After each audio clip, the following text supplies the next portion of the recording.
Good morning, students. This is your Shanghita ma'am over here, and today I will tell you a story. So, one beautiful summer day, a lazy grasshopper was playing games. A hard-working ant was passing by carrying a huge leaf. The grasshopper told the ant not to work hard anymore, but to enjoy the day like him. The ant kept on working hard. Soon the winter came, and the grasshopper was left with no food. He was hungry and cold in the harsh weather. The grasshopper went to the ant's nest and asked for the food. The ant gave him few grains to save the grasshopper from dying. The grasshopper then learned to think ahead and plan for the future. He realized that he should have saved up enough for the winter instead of wasting his time being lazy during the summer in singing and dancing around. So I hope you have enjoyed the story. So I think you have already heard many such similar stories like the rabbit and the tortoise, the cunning fox, the mouse and the lion, and many other such stories. So these stories are called fable. So now what is a fable? A fable is a short story typically with animals as characters and a moral at the end. So on the basis of the popular fable that I have told you, this poem has been written. So let's read the poem. So now let's read the poem. A silly young cricket accustomed to sing through the warm sunny months of gay summer and spring began to complain when he found that at home his cupboard was empty and winter was come. So there was a young and silly cricket. He used to spend all his time in singing and dancing in the warm summer month and the springtime, not realizing that these months were also meant for work, because with the arrival of winter, finding food would become very difficult. Therefore, the summer and the spring were meant for storing the food also.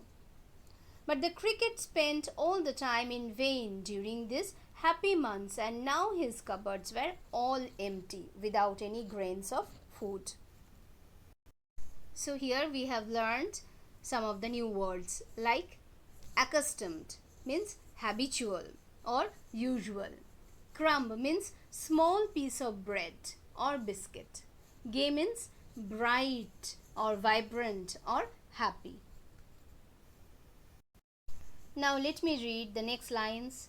Not a crumb to be found on the snow-covered ground, not a flower could he see, not a leaf on a tree. Oh, what will become, says the cricket, of me?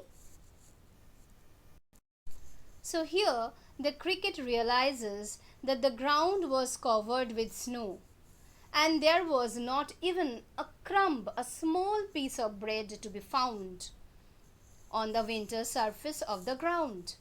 Nor could he see any flowers or leaves on the tree, as the trees are all covered with the snow because it is the winter time. There was perpetually nothing to eat within the house or the outside. There is nothing to eat in the house. He became desperate. He became very sad, not knowing what to eat and how to survive. What will become of me? What will happen to me? So he asked these questions to himself. What will happen to me? Because there is no food for me in the house. So now let us read the next stanza. At last, by starvation and famine, made bold, all dripping with wet and all trembling with cold, away he set off to a miserly ant to see if to keep him alive he would grant. So the cricket was starving due to famine, and hunger and no resources to sustain himself during the cold months of winter. The winter had taken a toll in his health, and he also had no shelter. He therefore set out to meet a miserly ant, hoping that the ant may help him with something that would keep him alive for this winter. Now let us read the next lines. Him, shelter from rain, and a mouthful of grain he wished only to borrow. He would repay it tomorrow. If not, he must die of starvation and sorrow. The poet then approaches the ant to seek his help for shelter. The rains made it difficult for the cricket to protect himself from the wet surroundings. He also needed some grains or food to combat hunger and starvation. He informed the ant that whatever help he would take, he would repay it very soon. Else his end had come. He would die of starvation. Means without food he would die if the ant doesn't help him, then he would die of starvation. Let me read the next few lines. Change the page. Come to 22nd page. Says the ant to the cricket, I'm your servant and friend, but we ants never borrow. We ants never lend. But tell me, dear cricket, did you lay nothing by when the weather was warm? Quoth the cricket, not I. So the ant here really feels sorry for the cricket, but he tells the cricket that the ants never borrow from anybody or they lend to anyone. Perhaps that is the reason that the ants are self-sufficient and need not to go begging like the cricket does. The ant asks the cricket if he didn't put aside anything in storage for the winter when there is nothing much to be found. The cricket answered in the negative. The ant was quite surprised and shocked that the cricket didn't store anything for the winter season. He was very surprised. Now let's read the next lines. My heart was so light that I sang day and night, for all nature looked gay. You sang, sir, you say. Go then, says the ant, and dance the winter away. Gay, G-A-Y, gay. This word looks similar to you because you have read it in the first line also. In the same poem. Gay means happy, bright. Okay. So gay means here happy. So the cricket tells the ant that he was so happy during the happy months of summer that he sang the day and the night. He was so happy and the nature looked so pleasant that he forgot all about the winter in the difficult times. Hearing this, the ant told him that now he should spend the winter in singing and dancing too. The ant tells the cricket that there is no point crying on whatever he has already done. Now let's read the next few lines of this poem. Thus ending, he hastily lifted the wicket and out of the door turned the poor little cricket. Folks call this a fable. I'll warrant it true. Some crickets have 4 legs and some have 2. So the ant gets irritated and he asks the cricket to leave immediately. Those who do not wish to help themselves cannot be saved by others. The poet in the final lines of the poem tells that his readers that though this tale is believed to be a fable, it is also no less than truth. The poet calls this the truth because what is true for the 4-legged cricket is also true for the two-legged humans. So what have we learnt? The Ant and the Cricket is a fable in the form of a poetry by Aesop.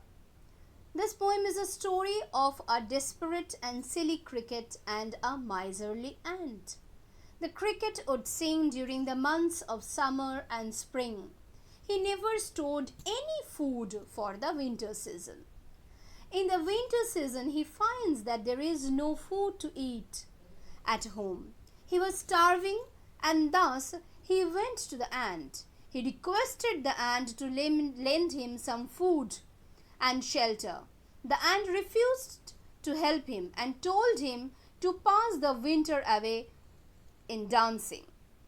After saying this, the ant threw the cricket out of his house. The cricket also requested the ant to give him some food and shelter in his house, else he will die of hunger and starvation and sorrow in the chilling cold. He also promised him to repay it when the time comes. The ant told the cricket that he thinks itself to be his servant as well as his friend. But the ants do not borrow anything from anyone, nor they lend anything to anyone. He also asked the cricket that why did he not gather any food during the time of spring and the summer season. The cricket said that he didn't care much about the future and was busy in enjoying the pleasant weather. He thought that food and water will always be available to him. While the cricket was busy enjoying, the ant was storing food for the winter season. The ant was thus annoyed, and he told him that he should pass his winter too also in singing and dancing. The ant thus quickly put the conversation to an end and pushed him right out of the house. So in the poet concludes by saying that he thinks that this fable is quite true for the human beings as well. As there are many human beings who do not care about the future, they thus repent when the time is gone. The story also teaches us that we shall not behave like the cricket. We shall always prepare ourselves for the future, so that in difficult times we do not have to beg to others for help. It also teaches us that we shall also be helpful to others, unlike the ant. So what is the moral idea of this poem? The poem conveys a very realistic message. It shows if one doesn't think of future, he is destined to suffer. The cricket in the story represents those human beings who are not wise enough to save for the future. Such poor fellows face very awkward situations, very tough situations in their life, just as the cricket does. It is a humiliating situation. It is also a very miserable situation too. It makes them weak and morally down. But there are people who, like the ant, who are bold, who are courageous, who are hardworking. Their boldness, their courageousness, and their hardworking nature, these are due to their planned life. They have a planned life. They live happily forever. They lived happily forever. So this is our real life. We should be like the ant and not the cricket. It makes our life comfortable. So according to the poet, the four-legged cricket enjoyed the good times and he was never planned. He never planned anything for the tough times of his life. Like the merry cricket, like the happy cricket, some of the human beings also enjoy their good times. They never plan or save anything for their future times. The poet indicates that there are some two-legged crickets like the human beings. He wants such people to work hard and plan for their future. According to the poet, we all must try hard and we must work hard in our life. Further, he also says that we are born not to enjoy the present happy moments, but also to work hard for the happy future. So this is the beautiful moral of the poem that we have learned through this poem. I hope, students, that you have enjoyed reading the poem with me today. Okay, so goodbye for today.